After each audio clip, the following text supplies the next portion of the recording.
Hello. Let's continue with our lyrical analysis of Trespass. And the third track from the album is Visions of Angels, which is, I suppose you could say, a fairly straight ahead song in terms of understanding and interpretation. It's a tale of unrequited love told in an overly melodramatic and bombastic way. The protagonist here is someone who bemoans his lack of love, romantic interest, and takes his time to illustrate his frustration with many contradictory images. Excuse the coffee. Standing in a forest, gazing at the sun, looking at the trees, but there is not even one. This sets the song outside again. Got the dog making sniffle noises there. I think she's going to lay down. I would do dog cam, but we're not equipped for that.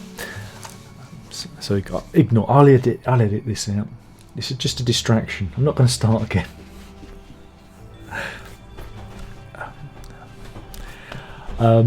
It sets the song outside once again, continuing the theme that the album is one of the outdoors and of nature. Again, the previous two songs have very much a natural theme to it. The whole album can be looked at in that way. Our protagonist stands in the forest, but there are no trees. Obviously, this isn't meant to be interpreted literally. It is an image used to present the emptiness that this person is feeling. This sense of loss continues with the following couplet. See a rippling stream that smiles and then goes by. Run to feel its comfort, but the water's dry. Again, it's the contradictory nature of the lyrics that we need to focus on. There's a stream coursing its way through the forest, but there's no comfort to be drawn from its coolness. Instead, due to his mental fragility of the host, the water appears dry. Again, it's a contradictory. How can wet be dry? How can light be dark? How can hot be cold? It's standard kind of imagery to be used. If the lyric was extended, you could imagine the writer taking this further by saying that colours appeared monochrome, or there's a meal with no taste, as they play with the concept that the person and their senses are totally blunted by their depression. I see her face and run to take her hand. Why she's never there, I just don't understand.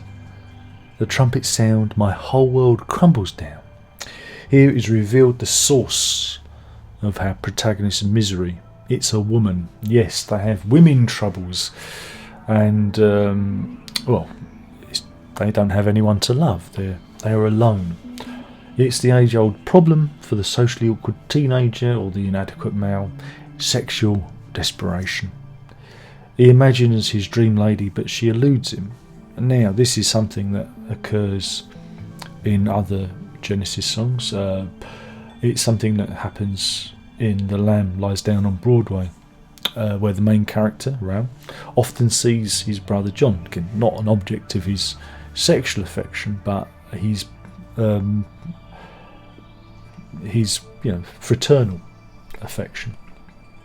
But he's constantly moving on or disappearing, unaware or unaffected by his brother's existence. He seems to be ignoring him. The use of denial or someone being out of reach or being unobtainable indicates that the protagonist often has a lack of self-worth, that they're not important, or in this case desirable enough to warrant the attentions of the person that they target. Again, it's different with the lamb. That's more someone who's in need, who's again insecurity. This is a sexual or romantic insecurity. Of course, when we're dealing with a song that emphasises angels, again in the title, one must acknowledge or be ready for further Christian inspirations within the song. Here comes a direct reference with the image of trumpets sounding and the host world seemingly being reduced to dust. In Christianity, there's two memorable instances where horns or trumpets are used to signal destruction. The first is in the mythical telling of the Battle of Jericho, where advancing Israelites managed to destroy the walls of Jericho with the prodigious use of advanced trumpet warfare.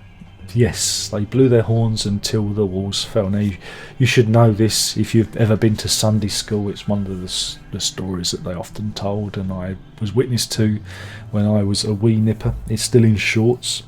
The other instance you may be aware of is the Archangel Gabriel, who's armed with his horn of truth, which he uses to signal and announce the commencement of Judgment Day, of the apocalypse. This has an extra dimension when the singer in this band is named Gabriel, and it was once considered that the band itself should be called Gabriel's Angels, but thankfully they ditched that. I went for Genesis instead, equally biblical. Visions of angels all around, dance in the sky, leaving me here, forever goodbye. In this imaginary scene, the trumpets herald the coming of the angels and seeming end to his misery. This 4 lines stanza also represents what we can call a chorus of the song, as it is repeated 3 times in series, and it's the first time on the album that the band adopts what could be described as a traditional verse and chorus structure. As the leaves will crumble, so will fall my love, for the fragile beauty of our lives must fade.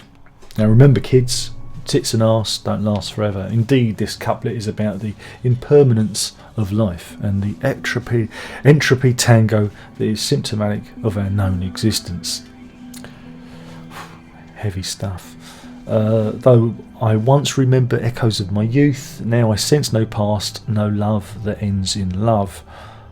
The protagonist mentions his youth, so maybe this places him someone who's a little older in years, though due to the overtly melodramatic nature of the song, this might be not necessarily be the case. But so distraught at not being able to get his leg over, he's lost all sense of his past and feels that there is no love that ends in love. This indicates he's quite fatalistic about any romantic endeavour, and that all love is destined to fail. Well, again, there's always death, isn't there? In sickness and health, you know, right? It's quite a miserable image to contemplate. Normally in love songs, the love will last forever, or they're proclamations that this is the one. Alas, not here. All love is destined to fail. Everyone will get old and everything dies. She loves you, yeah, it ain't. Take this dream, the stars are filled with light, as the blossom glides like snowflakes from the trees, in vengeance to a god no one can reach. Sorry, I find this quite funny when you read it out. This is a curious passage. In it, the protagonist asks that his dream be taken from him, as the light from the stars and the blossom from the trees are in direct contradiction to an unreachable god. There's a couple of things going on here. Firstly, there's this image of pitching nature against God, which is unusual in Christianity, because if you've ever sung God Did That, all things bright and beautiful, it's a very windy day and it's disturbing the dog. If you've ever sung All Things Bright and Beautiful, you'll know that the Lord God made them all, so it's contradictory and almost a blasphemous idea that we're presenting here. Then we have the line, in vengeance to a god no one can reach, and this is a direct attack at the idea of an omnipotent force, and seemingly shifts the blame for this fella's loveless predicament to God. He's like Now, if this was a modern lyric set in modern times, one could be right in the assessment that the host is an incel type, swearing vengeance on the world, again, for those who aren't in the loop or aware of the incel movement, an unpleasant sex-obsessed subculture that's sprung up courtesy of the internet, like a bad yeast infection, and is symptomatic of many of those cultures that puts instant self-gratification at the heart of its belief system. Incel stands for involuntary celibate, and consists of those who've never decided to work on their personality or social skills, and blames the world why they can't get laid, and it often culminates in them being responsible for a mass killing event. So this guy. And then we repeat the chorus, visions of angels all around, dancing in the sky, leave me here forever goodbye. The chorus is repeated before there's a marked shift in the lyrics, which sees the utterly bombastic imagery being elevated to stupendous levels of daftness. Ice is moving, and the world's begun to freeze. See the sunlight stopped and deadened by the breeze. Whatever process is happening to the protagonist, he imagines the coming of a second ice age. All as a result of his lack of love. He's frozen to his core, The fantasy continues with the sunlight being literally frozen in mid-air. Of course, this could be that for our loveless hero, it only feels that there's no warmth in the world and everything seems seemingly stood still. Time is frozen because he can't sow his oats. Minds are empty, bodies more insensitive. Some believe that when they die, they really live. In this couplet, he takes a swipe at those around him. Forget bashing God. Well, we moved on. Let's start on the little people instead. This is unusual because normally in a lyric, there's an escalation. You start small and you build your way up. You move from small to big in order to make a point. So you talk about the little people, then bring God into the equation to show that you really mean it. This is kind of a step down. But there's an element of flip-floppery here, as he accuses everyone around him of being stupid and lacking sensitivity, all because he can't sink the pink. Remember? Again, I'm sure this is the first incel song. And then the second line is a callback to one of the basic tenets of Christianity, life after death. In many religions, the idea is that this mortal realm is a dry run that's preparing us for an afterlife in heaven or the one place. And the hero reflects on this by adding, "I believe that there never is an end." But that seems contradictory because he says that there never is an end. But the Christians are saying that because even though you die, there's not an end because there's heaven.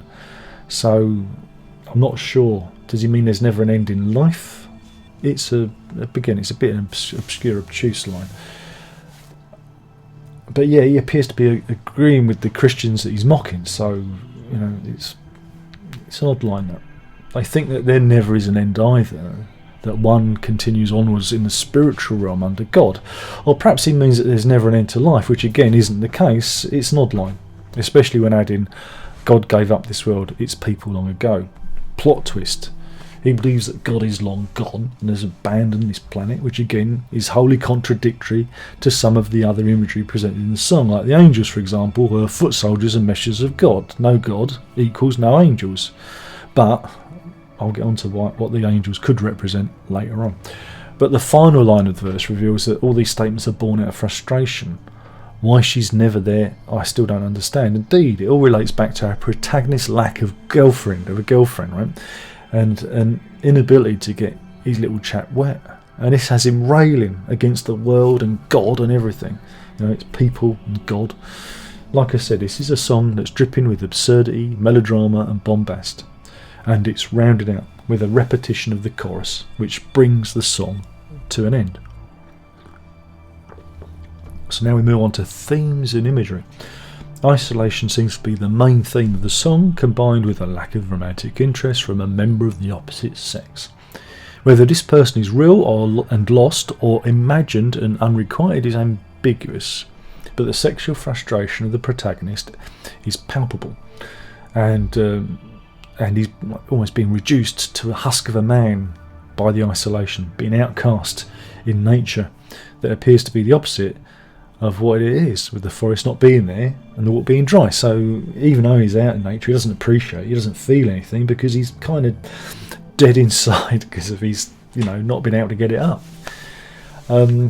Eventually, this lovelorn character turns his frustration everyone's, blaming God for his lack of action, all the while claiming to see visions of angels. Now, are the angels symbolic of his sexual frustrations?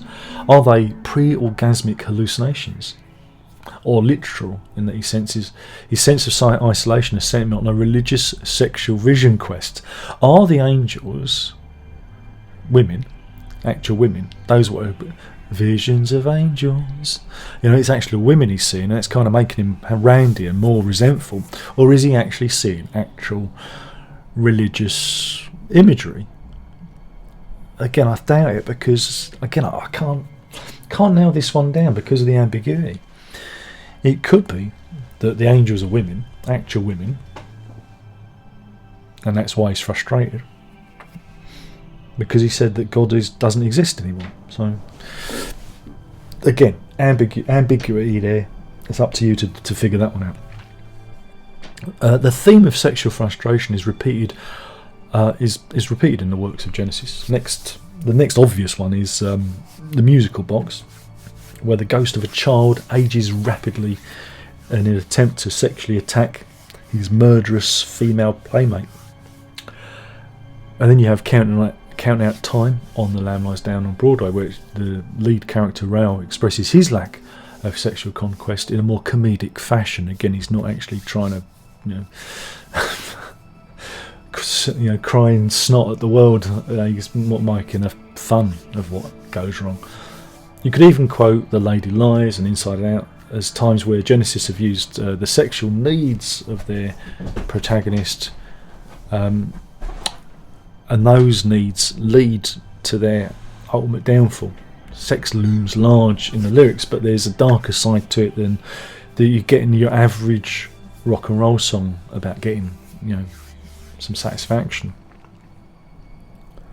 Christian imagery pervades the song, from the use of angels, and that's the predominant image, through the use of the invocation of trumpets, the trumpet's clarion cry that will bring down the walls of reality, in the style of the Israelites bring down the walls of Jericho, to the God, to good old God being the target of this horny chap's ultimate frustrations. It's all God's fault.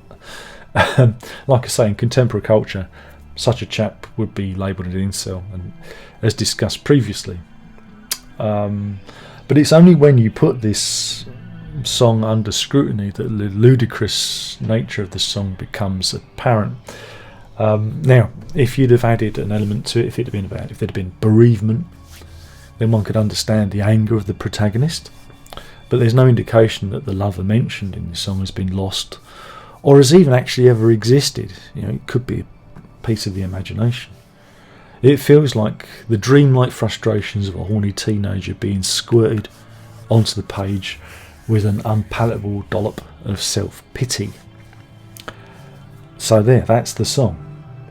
In this instance, it proves that sometimes lyrics should be just taken at face value, as they don't always stand up to closer examination. So I'm sorry I've ruined the song for you now. I know it's your favourite song off the album, and Darren's gone and ruined it. But again, if you look at this song, it's an odd one, and I think it does relate back to maybe the writer's sexual immaturity.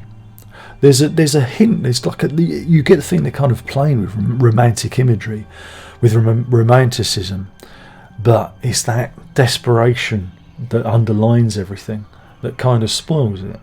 Because you can be lovelorn and moping around, but this waving your fist at God and other people, it kind of sets the tone. It just shifts the tone to a rather ridiculous place. So anyway, that's that one down. Hopefully it's given you something to think about. Hopefully I haven't ruined it for you too much, and we'll toodle on to the next one, which is stagnation, I believe. So hopefully you've enjoyed this. Remember, if you can, I'm going to do I hate doing the YouTube thing. It just makes me feel dirty and cheap and nasty. But thumbs up the video and subscribe. Like I care, but you have to say that. I just want you to watch it and think about it. That's ideally the ultimate aim of this, is to get the old grey matter working, and to look at the lyrics and to try and understand what they're really about, and where they've come from.